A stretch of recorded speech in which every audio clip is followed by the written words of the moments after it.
Well, howdy there, Internet people. It's Belle again. So today, we're going to talk about Canada simply calling Trump's bluff and a question. Here's the message. Hello, Belle. I'm Canadian, and I recently read an essay saying that we should simply call Trump's bluff and drop all of our tariffs. Not just our new ones, but all of them.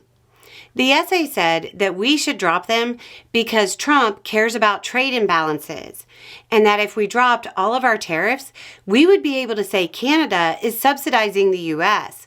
and take his points. It also said that somehow we would come out ahead economically. I'm wondering what you think of this. Elbows up or down? So, this is interesting. It's interesting because it's both right and wrong at the same time. Let's start with the economics. As hard as this might be to believe, from an economic standpoint, yes, it makes sense. There's a reason free trade advocates have such a strong position in debates.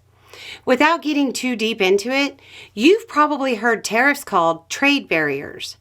Generally speaking, less trade barriers means more trade. More trade means more money.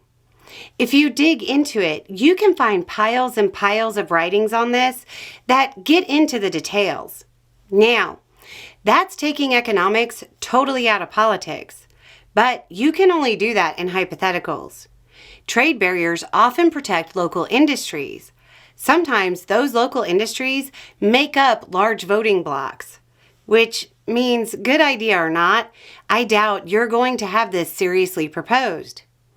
Then you have the part in the essay about taking Trump's talking points.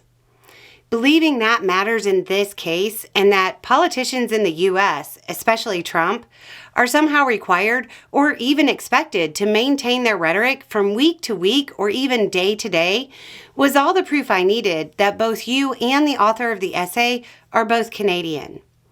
Party loyalty in the U.S. is so strong that people are ignoring direct harms they're personally suffering if it was their party who was at fault. Trump has no need to maintain consistency in his talking points if the situation changes. But he might just claim it as the ultimate win for him. You might see a social media post from him saying something like, "The Canadian leaders have seen how unfair they were treating us and agreed to remove all of their tariffs on our products. This was my plan the whole time. I am the greatest." And that might actually get him to be more favorable to Canada. But I doubt he would remove all of the U.S. tariffs in response. Trump seems to truly believe that tariffs will generate enough money to pay for more tax cuts for the wealthy. I don't think there's anything that will get him to abandon that. I don't know that you need a bunch of out-of-the-box thinking. You've got a world-class economist up there right now. I think y'all will do just fine. Anyway, it's just a thought. Y'all have a good day.